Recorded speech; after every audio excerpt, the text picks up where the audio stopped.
Thank you and welcome to the show this morning.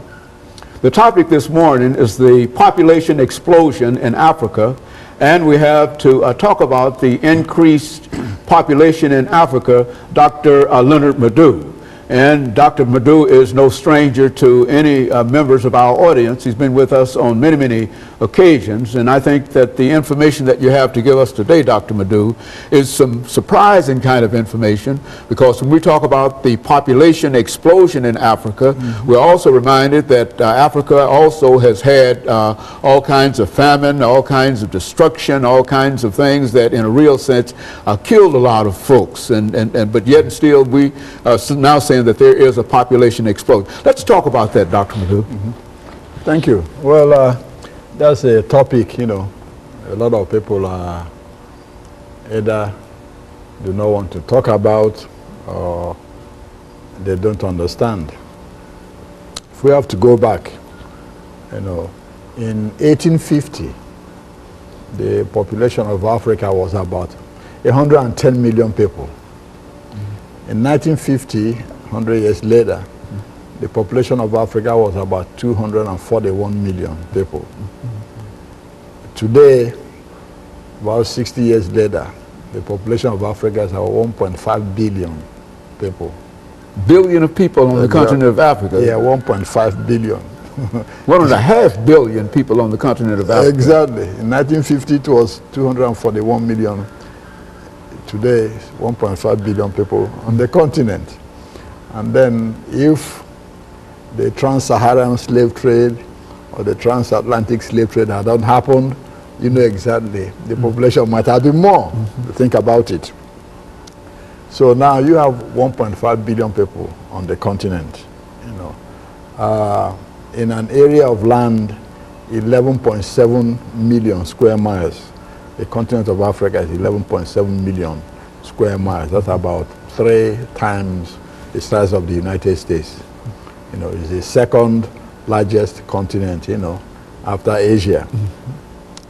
The population of Asia today is about 4.2 billion people. Asia has about 50% of the people in this world. China and India alone has about 37% of the people in this world.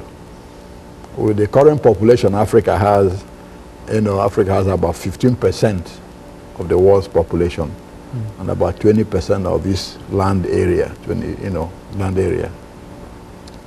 Now look at some of the countries, their populations. And when I talk about the countries in Africa, I include also the dependencies. What I mean, even though about 54 countries, you know, already have independence, there are other territories in Africa controlled by the French. You have to count all those numbers too, like the Canary Islands and, you know, you name it, Mayotte and all the rest. In West Africa, Nigeria is the largest, you know, the most populous, of course, in the whole continent anyway. But in West Africa, Nigeria has about 160 million people. In 1960, when Nigeria became independent, it had 55 million people in 1960. Today it has 160. Ghana has 25 million people. Ivory Coast, 20 million people. You go to East Africa, Ethiopia has about 85 million people. Tanzania has 41 million people. Uganda has about 32 million people. Kenya has about 39 million people. You go to Southern Africa, South Africa has about 49 million people. Zimbabwe about 15 million people. In North Africa, Egypt has about 85 million people. You know, Algeria has about 49 million people. Morocco has about 34 million people. And Ethiopia has about 85 million people. Now you have the extremes, you know, high populations like Nigeria, Ethiopia, you know, Egypt. Then you have those that have very few, you know, people in the countries. For example, the Seychelles has less than 100,000 people. It's a country. Equatorial Guinea has about 600 or 700,000 people. You know, the Comoro Islands has about 500,000 people. But then you put all these countries together, the total population is about 1.5 billion people today.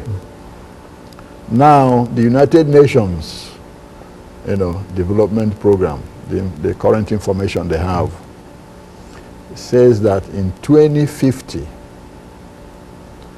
out of the 20 countries in this world, 7 of the largest countries would be from Africa in terms of population. Okay, Dr. LMadu, let's end this first segment with those statements, and we'll be back with our audience following this very, very short commercial break.